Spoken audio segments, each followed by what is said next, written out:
how to describe it. It's like every single trend and vertical of decarbonisation and what's happened in the past and what's about to happen. And so I do think that we should look to a future that has more final energy, less primary energy, more energy for all people, more electricity, that provides the toolkit to decarbonize all that we have today and to allow people to energize their world to the extent possible, to the degree possible, with something that has no emissions and that has much fewer losses along the way. Where's the money going? Is it going into renewables, or is it going into fossil stuff, or is it going into abatement and carbon capture? But we're at a moment where you can see these things peaking, and then all sorts of questions begin to emerge. Hello everybody, welcome back to another episode of Modo, the podcast. Today's guest needs little introducing. We are joined by Nat Bullard. Nat is an independent analyst, company advisor, senior contributor at Bloomberg NEF, and holds many other roles as well. Today, we are taking a look at the state of climate and decarbonisation. As always, if you're enjoying the podcast, please hit like and subscribe. It really means the world to us. Let's jump in.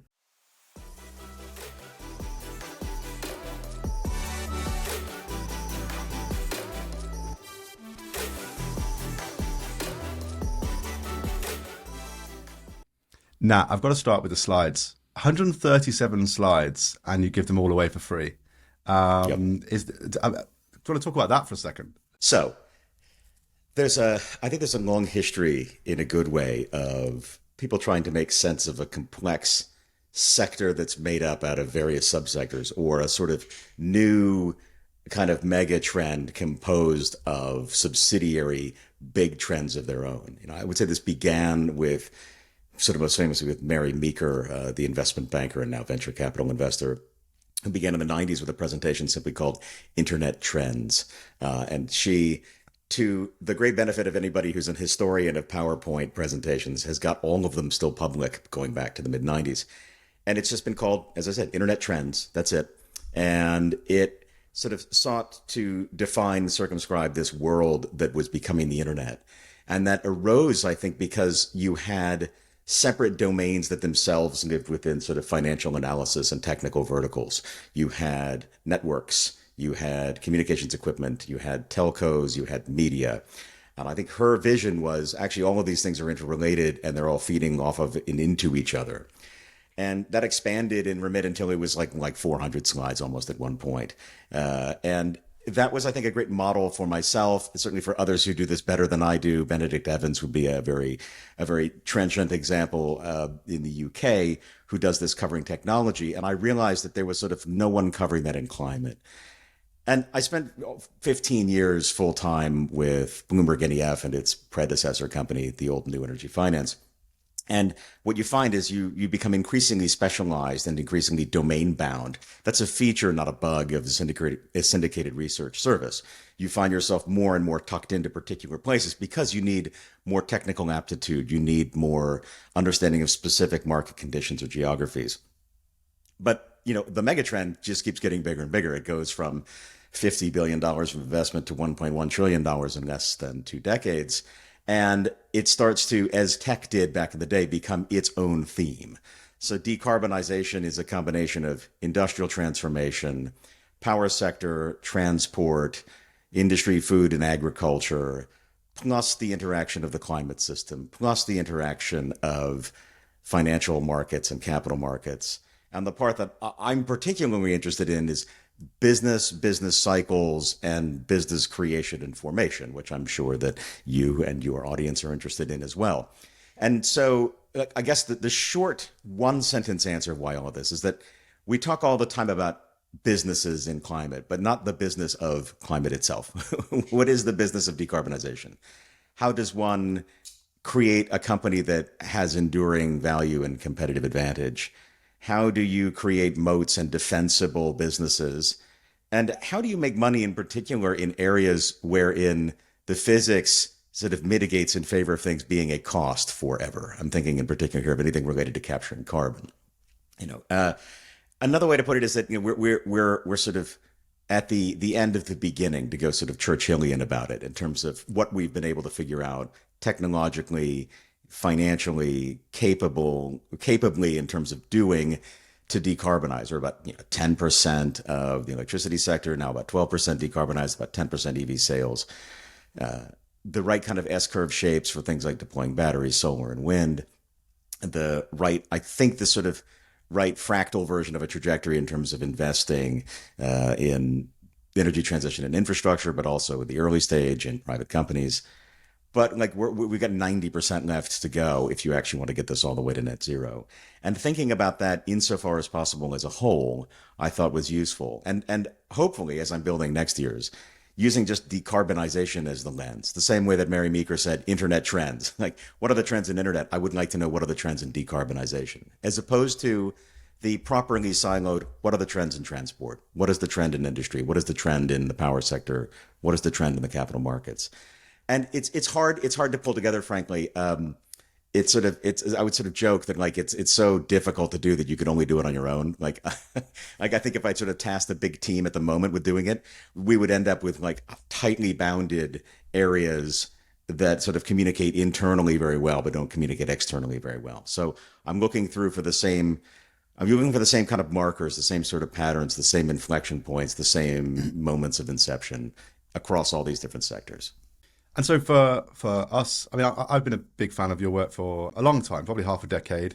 And for many of us listening and folks of us at Modo, we know you from Twitter and the Bloomberg days. Some incredible content came out from you and your team back then. And of course, friend of the podcast, Michael Liebreich. You used to work with Michael back in the NEF days before, back when there was very few people really talking about climate and where the money flows are. So could you just talk for a minute before we get into the detail? I want to know what's it been like over the last 15 or so years for you, your journey with Bloomberg, NEF, then Bloomberg, and now on your own. What do those chapters look like and what have you noticed? So the chapter begins with finishing my undergraduate, going to work in Egypt and teaching for an American school, and sort of getting this sense for what it's like at the sort of the front end of a big developing country and how integral energy access was to a population like that. Egypt was very highly electrified, but the differences in what people had between different aspects of the country and the culture were really striking.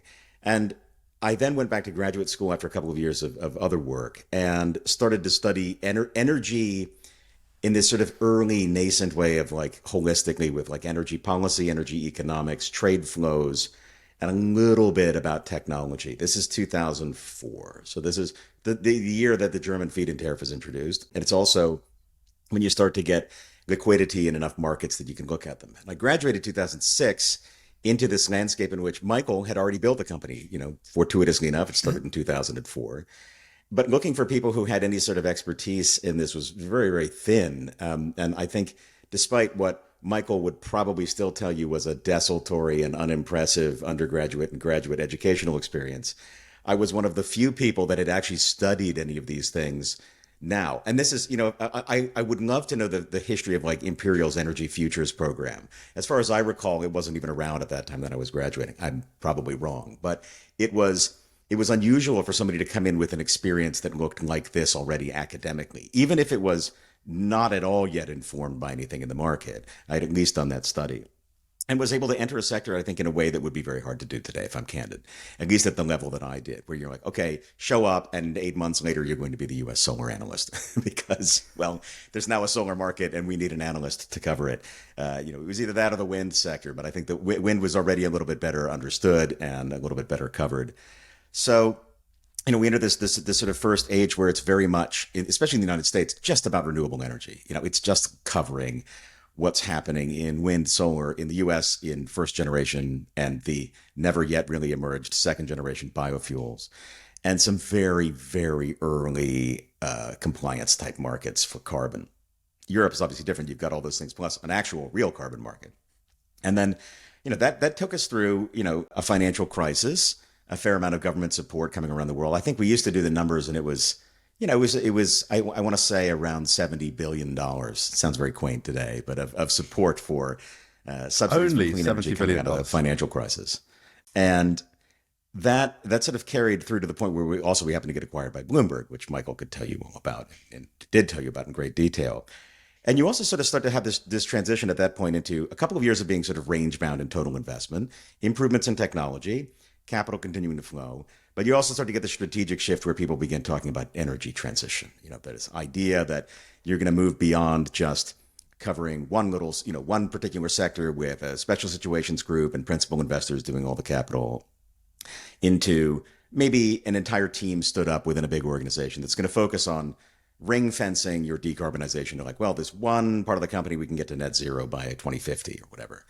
And a lot of, frankly, divestment, which is not really a way of decarbonizing at all. That's a sort of balance sheet jiggery pokery to decarbonize by making it somebody else's problem.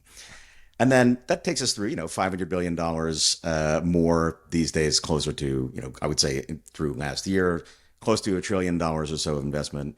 And now we're entering a sort of a new era where what we are all talking about, and rightly so, I think, is reaching net zero by the middle of the century. And that means, first of all, you have to do everything. There's no sector that you can't cover. If you're a big international company, there's no way that you can just leave something uncovered.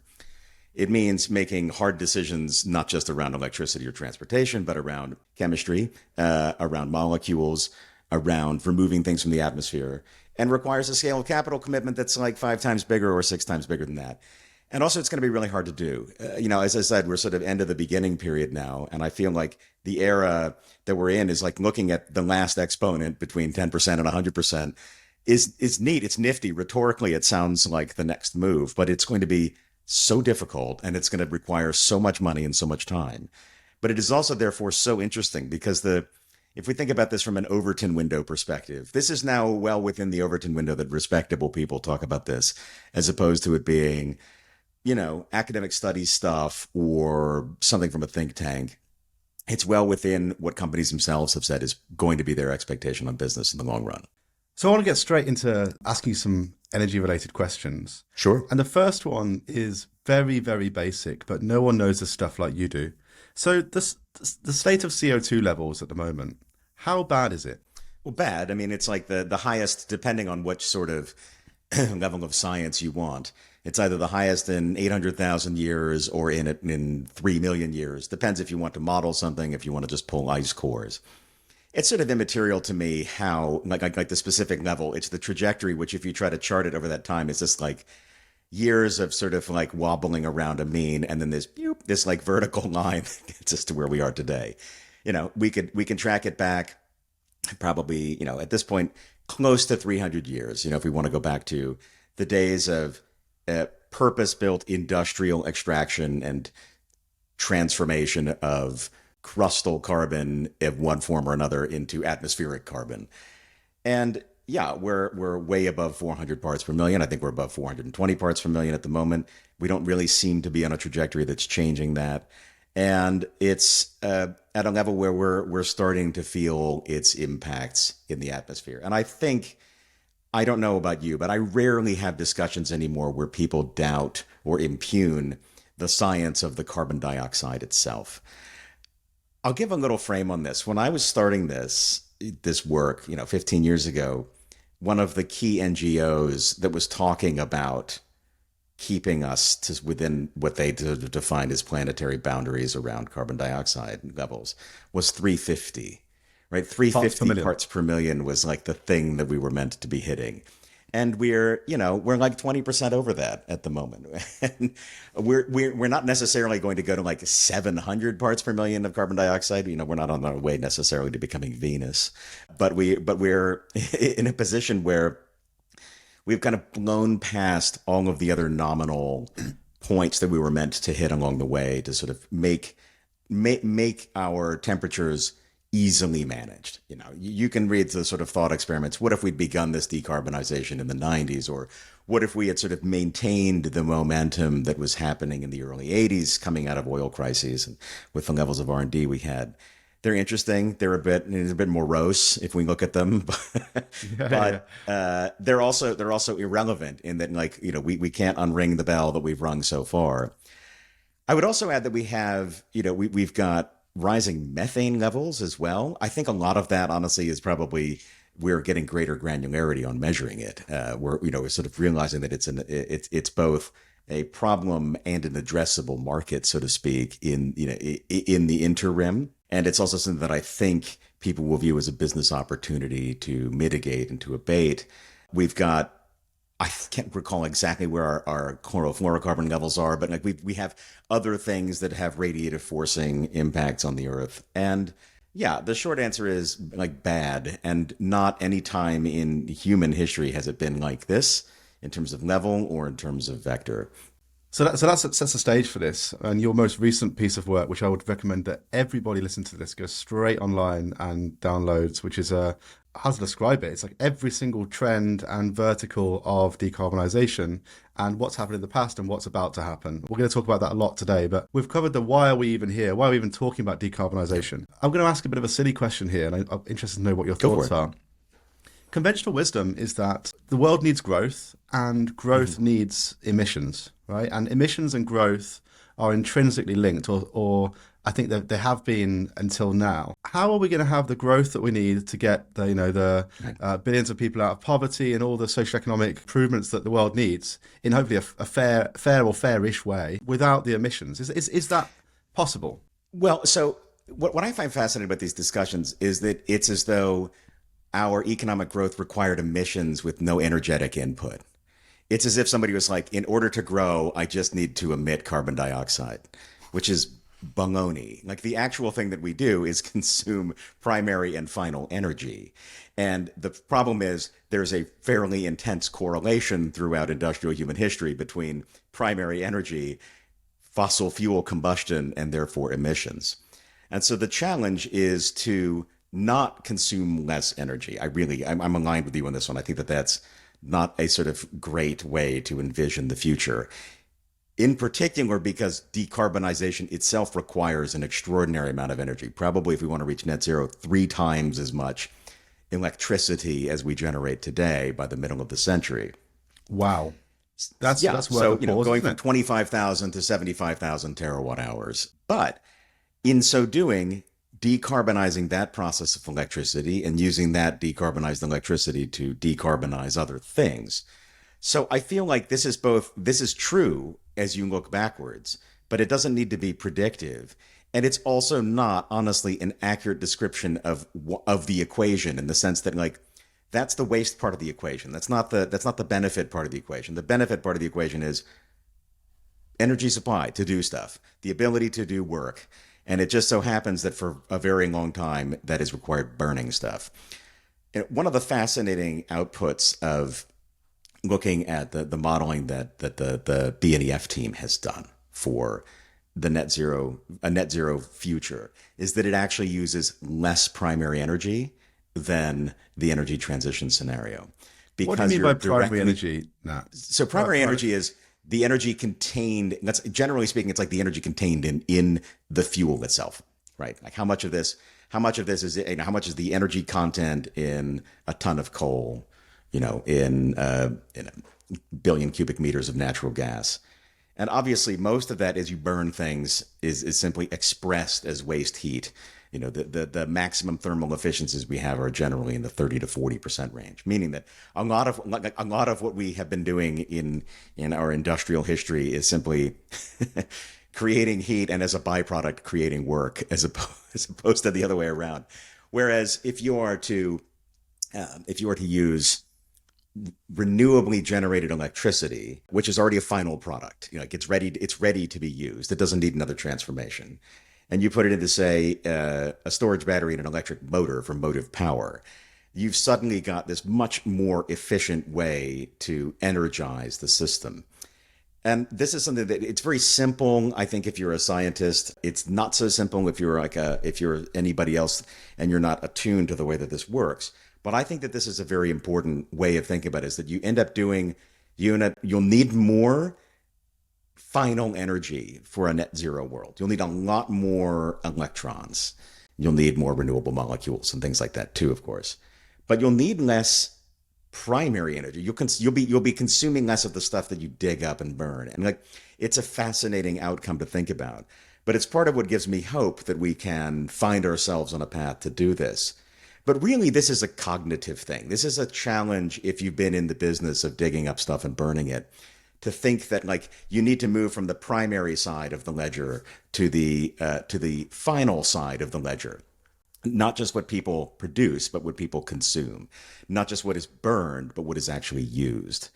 And so I do think that we should look to a future that has more final energy, less primary energy, more energy for all people, more electricity, that provides the toolkit to decarbonize all that we have today and to allow people to energize their world to the extent possible, to the degree possible, with something that has no emissions and that has much fewer losses along the way.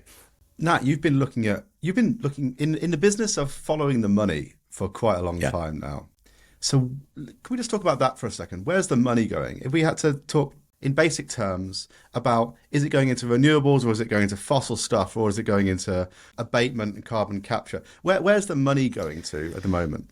It's a good question. So I'll use BNEF's figures here. So last year, about 50-50, $1.1 trillion, and almost an exact split within that of going towards electrified transport, which is almost entirely vehicles, but some infrastructure, and renewable power generation. I think this is a fantastic competition to kick off, by the way, between two sectors to see which one is going to invest more quickest. But combined, I recall $1 trillion. $1.1 trillion, of which about, like close to 500 billion is coming from each of those. They're very, very close. And then the remainder year, is 2022. last year. Yeah, 2022. And last year is other stuff. It's, you've got a 10% bumper that's left over for carbon capture, for hydrogen, for energy efficiency, for some storage on the grid. The IEA will give you different figures, directionally the same, but they just add other things into that mix. So it's really interesting because a few years ago, in the electric vehicle side of that chart would have been nil or close to nothing. So you're now seeing these things to sort of grow in scale alongside each other. The fastest growing part is EVs. As I recall, the smallest amount of investment is going to hydrogen, but it was the fastest growing. We have more investment going towards nuclear, also going towards industrial applications and residential applications like heat pumps. But the bulk of the money is going to two big sectors, and sort of like, if you want to put it one way, four technologies, or 3.5 technologies: wind, solar, storage batteries, and electric vehicles. But the EVs and the storage batteries, this is sort of each one half of each other, if you will. And in the long run, BNEF's outlook for either scenario, for either the energy transition scenario, which doesn't get us to net zero emissions, or the net zero scenario, is that just under half of all of the investment will be in electric vehicles. And a couple of percent is going towards things that we would say would be on the demand side. So in particular, things like heat pumps. And that's kind of fascinating, because you find yourself in a long-term future where the drivers of capital investment are happening more on the demand side than on the supply side, which is very different from the past 15 to 20 years. And where we can start to think about interesting new levers to inform the growth trajectory. Like, let's put it this way. We individuals make different buying decisions about cars than RWE and National Grid make about buying power generation assets. So we've got new tools in the demand side of the ledger to be utilized in thinking about a deep decarbonization. And how does that compare to investment in fossil fuel things? So fossils, more. Depends. Again, BNEF numbers says about the same amount invested. In fact, almost down to the dollar last year. So between 1 trillion. Fossil fuels and unabated oil and gas production and unabated power generation. So $1.1 trillion. IEA's figures, which include other things, actually says that for about the last 5 years, there's been more investment in the renewable side of things, including hydrogen, or the zero carbon side of things, including hydrogen, nuclear, efficiency, and grids, than there has been in fossil fuels. The IEA also says that this year we will have more money invested in solar than in upstream oil production, which is worth noting, I think. Seems a bit, first of a kind comps like this are always kind of cheeky. Like, that's the best way to think about them. Yeah. The question is, what's the vector behind that? But it's interesting to see.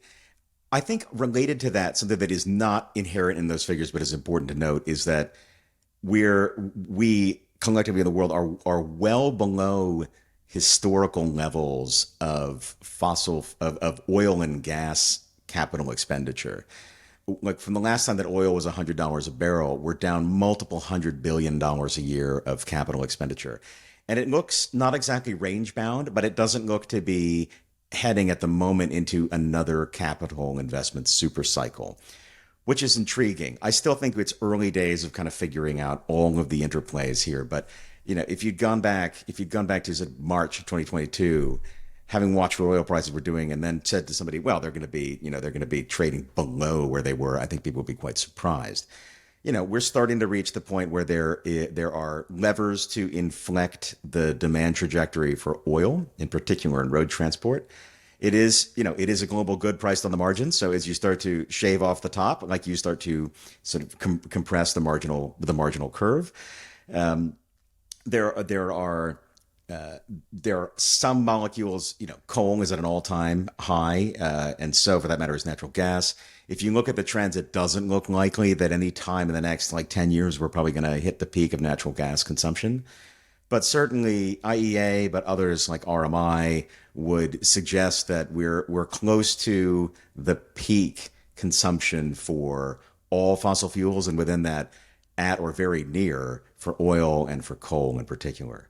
I think the biggest challenge for coal is that the single largest consumer makes its own internally ring-fenced decisions about coal production that have national security reasons behind them, but also have reasons such as drought behind them. That was the spike in coal consumption in China last year is largely because they had trouble with hydro production and it was extremely hot. So you have things that you can't really model out in the very long run and expect to come true in the very near term. As I recall, China's peak demand, it sort of gap up in peak demand incidence from 2021 to 2022 was about the same as Germany's entire power generation fleet at peak capacity. Wow. It was somewhere around 200 gigawatts. So when that is your your delta that you're playing in, small moves relatively can actually have fairly large absolute implications. But we're at a moment where you can see these things peaking, and then all sorts of questions begin to emerge. That's really challenging if you're in a capital investment scenario. What do you invest for? If you think about investing in the last oil, the oil and gas super cycle that was certainly before the financial crisis, and then again briefly through about 2014 afterwards, you're on the assumption that this is a monotonically increasing demand function with the exception of global economic meltdowns. I'm going to invest so that I stay ahead of that.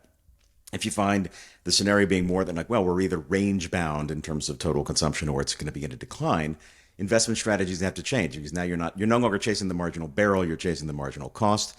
You're trying to get to places where you are producing at the lowest possible cost instead of producing in the greatest possible volume.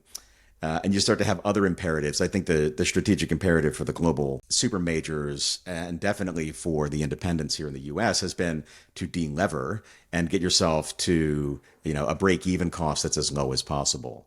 And that leads to interesting implications where you can produce less and return more money to shareholders, which after burning through more than $100 billion of shareholder money in the US shale patch, investors are delighted to have happen. So you've got strategic imperatives that I think will be changing and are and I say this in the most honest way, are really challenging to think about if that has not been the basis for an executive's training in the sector and for the sector's own self-education as far as what you can expect of coupling economic growth with total GDP equals this much oil, gas, and coal.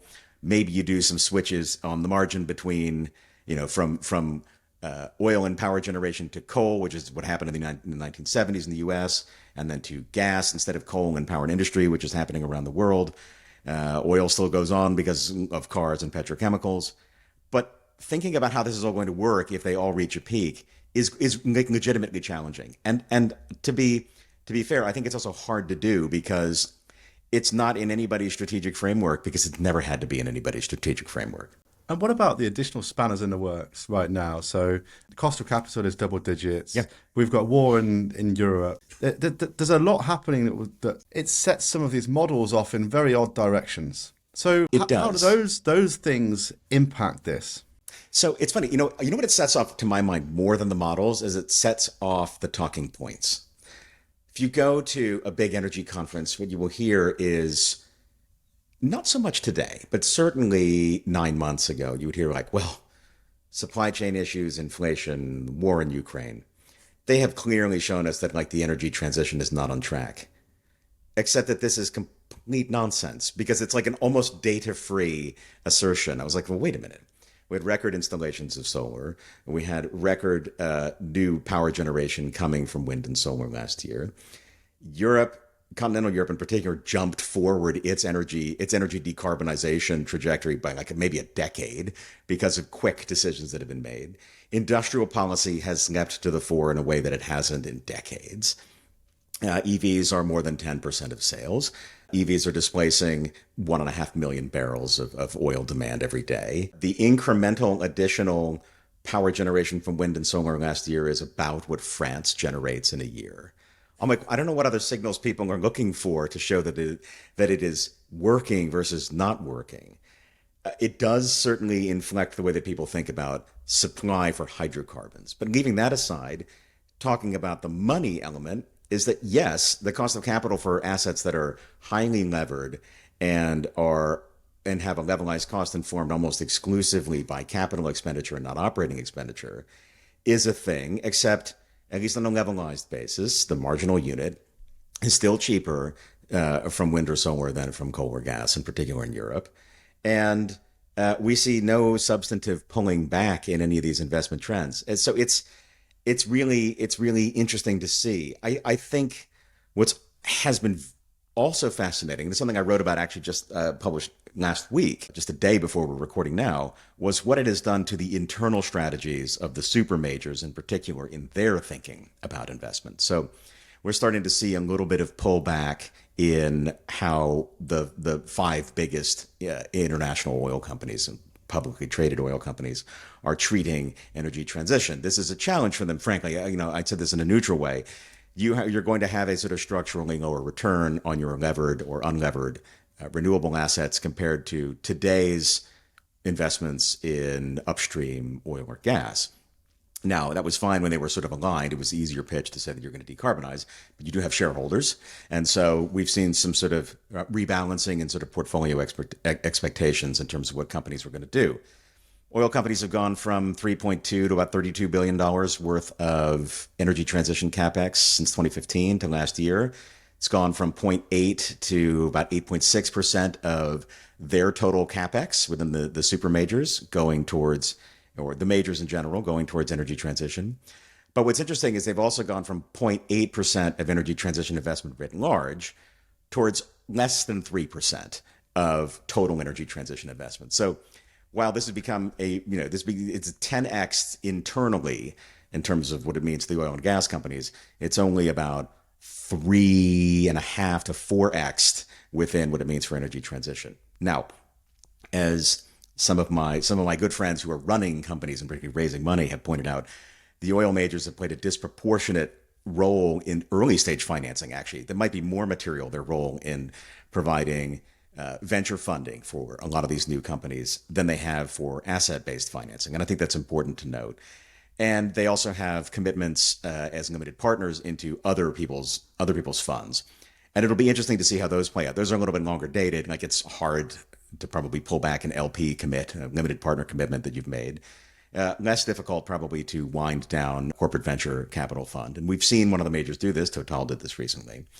So we're at a place where like I think this is a bigger deal for the majors themselves than it is for energy transition.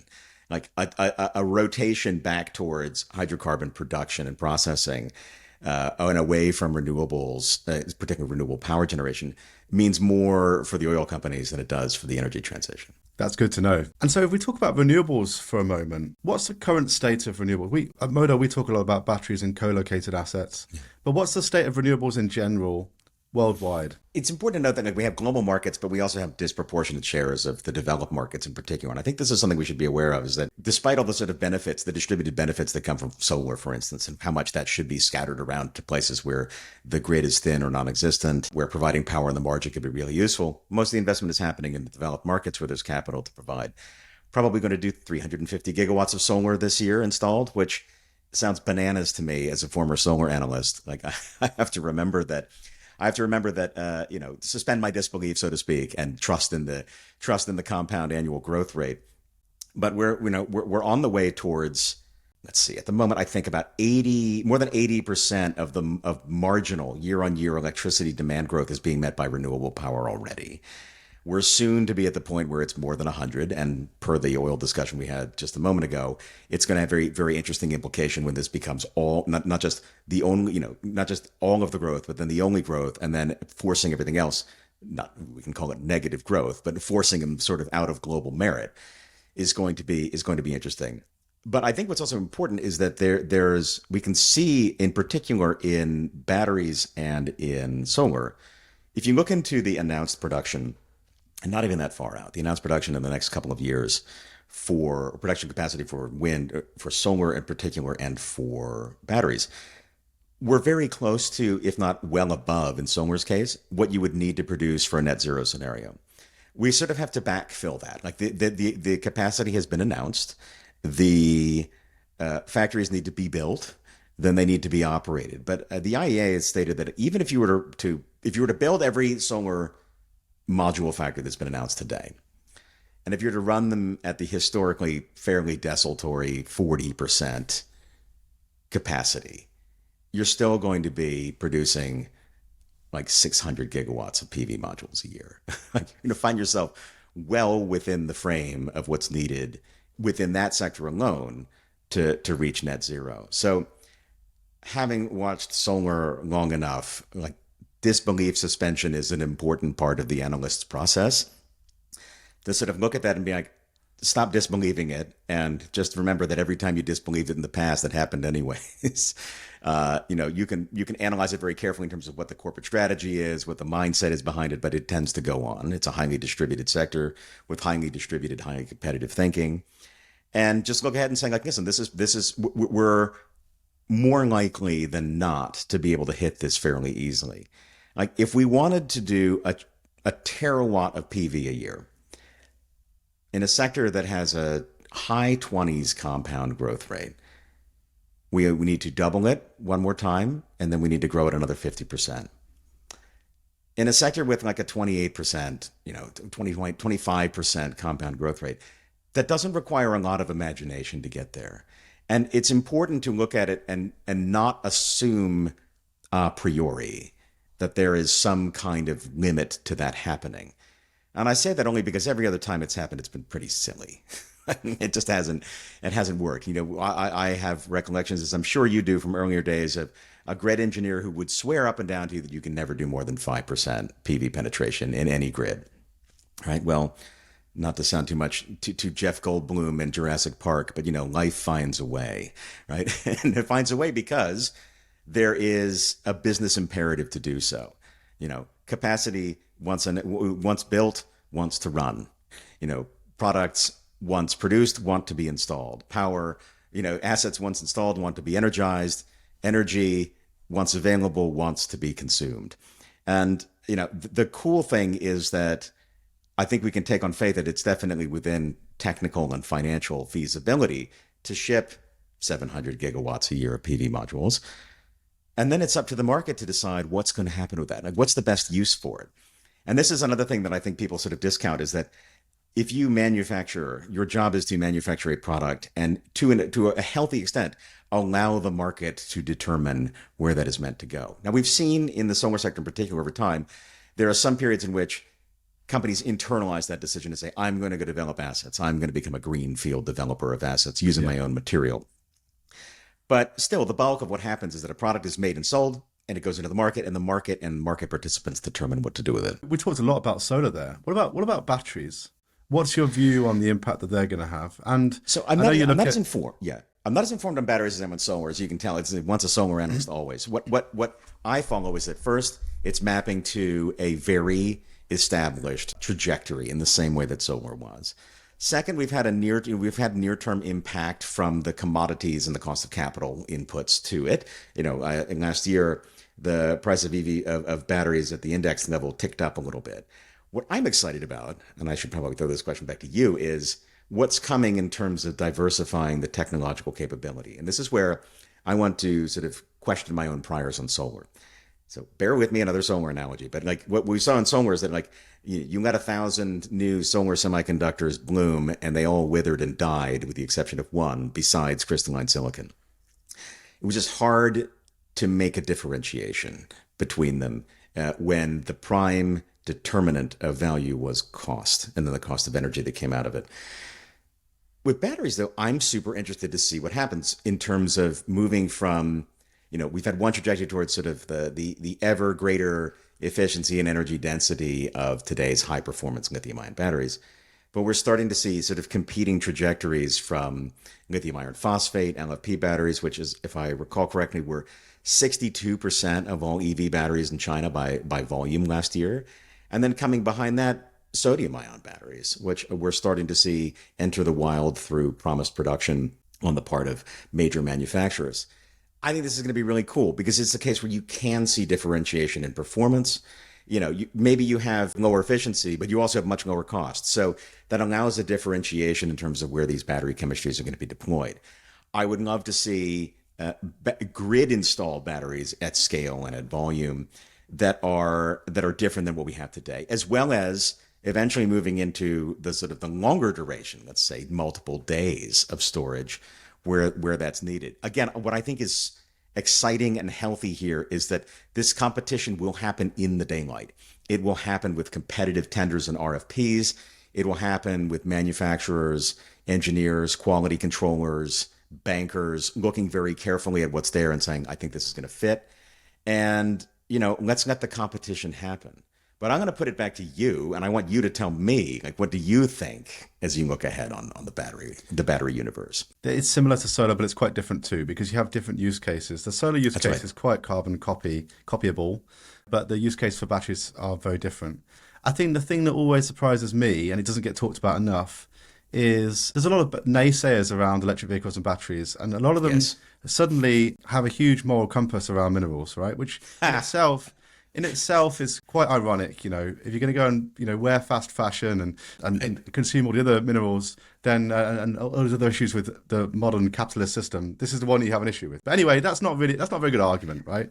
What we need to do really is use a lot less of these minerals. And that's exactly what happens. If you look at the data, the amount of cobalt, which is used in the generation of lithium-ion cells we're looking at now compared to 10 years ago, is orders of magnitude less. I mean, the economics of these minerals and the supply chain, which nobody's happy with. It's not like there's some people on the earth, some people who are building battery cells, who are saying, yes, I love this supply chain. I want the Congo to be the single source for all of it. Nobody wants that. And so they're designing out these kind of minerals, but it just doesn't get talked about enough, I don't think. It doesn't get talked about nearly enough. It is amazing how often, that pops into the mentions, so to speak. They're like, well, what about this? I was like, would you like to talk about like what 2 centuries of hydrocarbon extraction has done? Like, come on now. I find these arguments mostly insincere. I think they actually are they're specifically much more important than they are generally important, if that makes sense. And I 1,000% support being like, look, this needs to be done as absolutely well as possible with the most attention to social justice, to equity, to pollution, to opportunity for everyone. It really does. But I think the sector itself is generally aligned with that. So I find most of the arguments against to be in very bad faith, and also very, to your point, very uninformed regarding the actual trajectories that are there. As you say, it's not like there's any beneficiary within the sector to high degrees of concentration and structural shortages. And that's where these highly distributed, high unit volume sectors are fantastic at finding new ways to do the fundamental job. And the fundamental job is not a particular battery chemistry. The fundamental job is the cost of stored electrons. That's it, right? Like, and there's some differentiation based on particular applications. But again, that will be determined in a very supple way in the market. Like, it's not like governments sit down and are going to be like, here's our once every 5-year tender for batteries. Yeah, That's not, exactly. that's not going to happen, right? And they're never going to specify, no government is going to specify, here's the chemistry that you're allowed to pitch us, and that's it. No, it's Well, a they shouldn't. marvelous function of competition. Yeah, never say never. You never know. Yeah, well, I look forward to the sort of the cobalt working group, popping up in the EU that requires certain percentages. But by about the time that comes to bear, by about the time that that's out of committee, as we would say in the US, it will be irrelevant. The market will have moved past it. As if there's some executives somewhere at Samsung SDI rubbing their hands together at the delight of having so much of their supply chain stuck in Africa. It just doesn't make any sense. But whatever.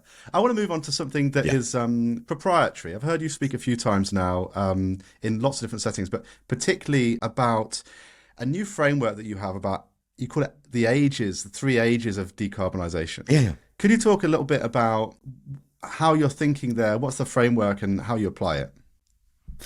So the framework was that we've built these sort of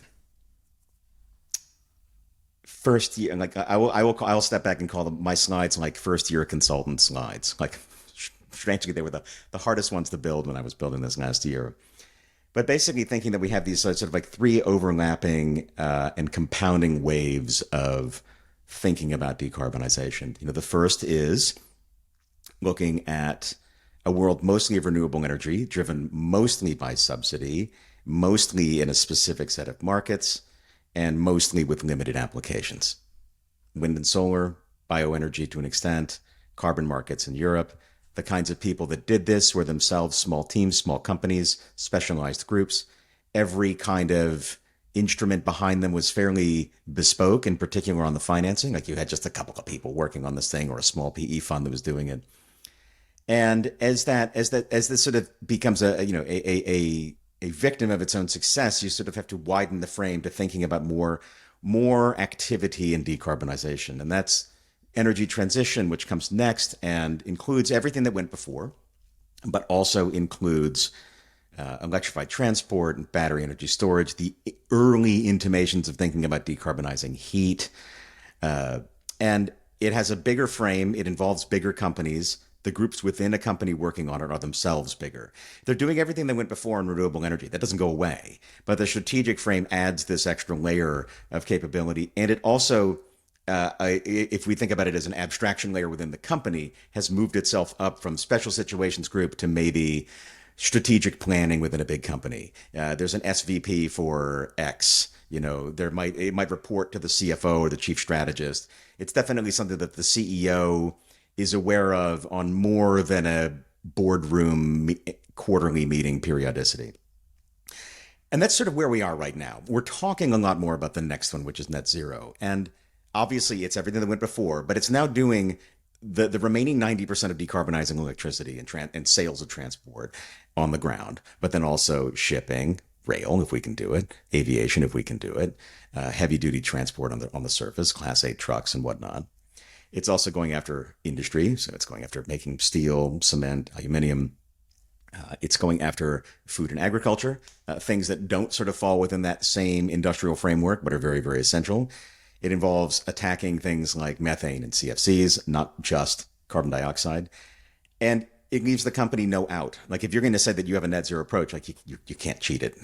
There's no way to go in and say, well, I did 90% net zero and 10% will be just sort of abstracted away, or it's somebody else's problem. You also talk about managing carbon, so removing it from the atmosphere and finding a geologic home for it, or using it in some meaningful way, and that's economically viable. And it seems like the logical next step, because it is, from a sort of like climate strategy perspective, it is the next step, except that it's extremely difficult to do. And companies, when they make these commitments, can kick them out so far, to be sort of blunt about it, that whatever decision maker In the future made that decision is not going to have to do it. Right? Like, it's beyond their frame. If I'm an executive in his or her late 50s to early 60s, and I say, this company that I am a professional steward of is going to hit net zero by 2050. That will occur when I'm either in my late 80s or potentially my early 90s.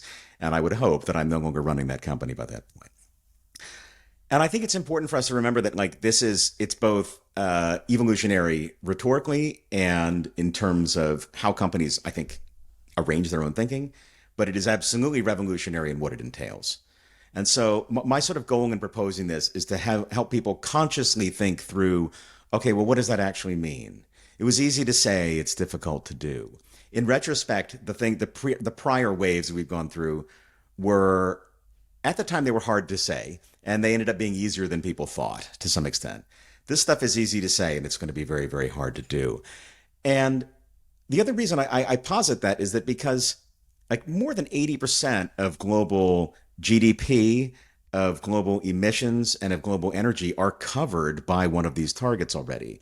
And many of the key industries have got 40 to 70% of their production today, one way or another, assigned to get themselves to net zero by the middle of the century. And this is hard. This is a lot harder than just saying, well, I'll convert every warehouse to being on a virtual PPA, power purchase agreement, for solar, and whoopee ding, I'm done. And now I've hit my energy transition target for my warehouses, or I've shifted all of my light duty vehicles to EVs over the course of a decade. Great.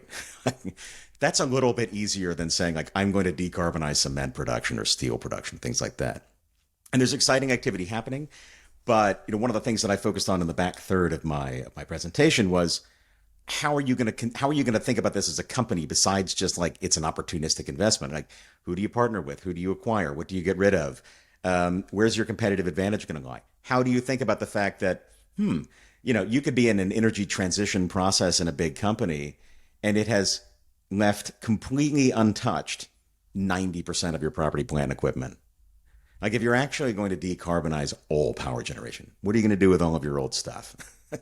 And part of that for me is to be constructive. I'm of the mind that a lot of these things will be reused.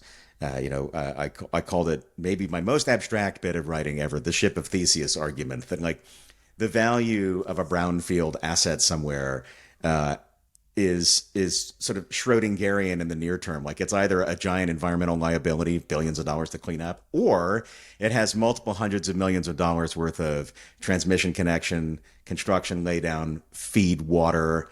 You don't need to worry. This is very cynical, but you don't need to worry about precise on-site disturbance of soil if you're not covering the entire area with something new or remediating the entire area. And what is the value of the asset? Back to the ship of Theseus, is if you rebuild this entire thing, right? You've rebuilt every rivet of it. What is it? Is it still an energy asset? Is it a liability? What are you going to put into this site that used to have a subcritical coal plant? Is it going to be full of batteries? Is it going to be a new demand center where you stuff it full of electrolyzers and you draw from a decarbonized grid? Is it going to host small modular reactors? Or question mark, how are people going to start to view this and the associated human capital that goes with them, especially locationally specific human capital, into these new places? How are we going to consider what people are capable of doing with all of these assets? So this is very hand wavy, I will be the first to say, but I think it's useful, hopefully, after arriving at it on the back end of 120 very evidentiary slides, that these are the kind of questions that I hope people are asking of themselves. And so now, the two questions that everybody gets asked. The first one is, have you got anything you want to plug? And we're going to put links to a load of your content in the show notes. And I'll just say to anybody who's listening, check Nat out on Twitter's a great place to find him. But Nat, anything that you're working on that you want to talk about or you want to plug? Here's your chance. I'll be working on the next one of these decks as soon as I get the chance. I have a sort of running file of things that I feel like I need to be visualizing and putting into the next framework. I'm practically salivating because the statistical review, the erstwhile BP statistical review, was published mere minutes before we started recording. So I cannot wait to dig in and find out what's happening in the world's energy stocks and flows. I think that that's the main one, is like, look for this one, early next year, as soon as I get time to settle into it. But I really need the time. I've got dozens of things that need building. I've already built another 50 slides to go follow on last year's. And I'm just trying to figure out what the story is. It's a very salutary process. It's very iterative. I wouldn't call it easy, but it's rewarding. And I've got to say, big fan of the logo. The colors in the logo match the colors in the slide every time. Love that. I put a lot of work into that. It was actually part of my budget when I sort of stepped out to do these things independently, was to hire a very good designer.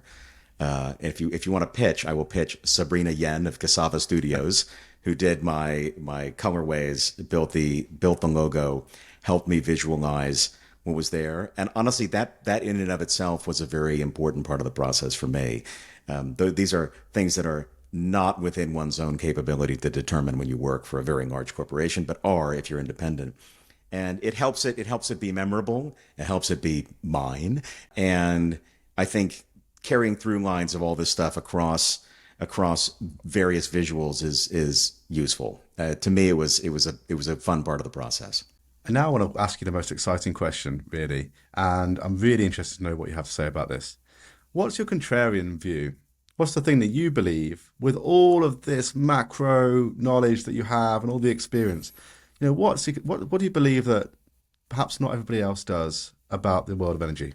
I think that the changes that come will be faster than the changes to date. That's my contrarian view, is that actually the last exponent, if you will, to get from 10% to 100% decarbonization is actually going to be the one that moves the fastest rather than the slowest. And that is very contrarian, I think, because this gets very much into a sort of stocks and flows question.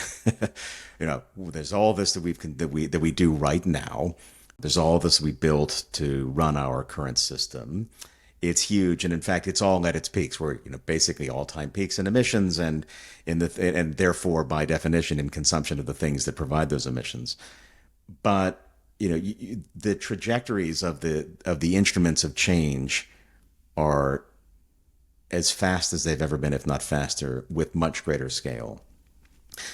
And the fact that the Overton window now includes the deepest possible decarbonization, or even net zero, as the way that companies need to think and the way that individuals can align their own thinking, is extremely exciting. So that's my contrarian view, is that it'll move faster. I'm not saying it's going to be easier, but that it'll move faster now than it has been moving to date. It's very difficult when you have an extremely high embedded base and you have a very low level of exponential growth. We're starting to see them kind of come into the same frame where people pay attention to them, The first trillion is the hardest, so to speak. But now, watching the change to come, I think that I'm very hopeful that people want to attack the most difficult problems at every level, from the entrepreneurial right up to the multinational company. I think that governments themselves are pretty committed to helping support these paths along the way. That's things like the IRA and Fit for 50 in Europe, and that. If we look at the generation below us, we're both fathers. I think that our respective children's expectations will be entirely around a world where, by the time they're our age, there are hopefully no net emissions. Incredible. Nat, we're going to leave it there. I want to say a massive thank you for coming on. I know you've got plenty going on, moving continent and all of the stuff you're working on at the same time. Yep. But it really has been a privilege. For anybody who's listening, do read the show notes, go to all the links, check out Nat on all mediums. You'll learn a ton. We certainly do. And remember, hit like, subscribe, and all the good buttons. It means the world to us. Thanks, Nat. See you next time. Thanks, Q.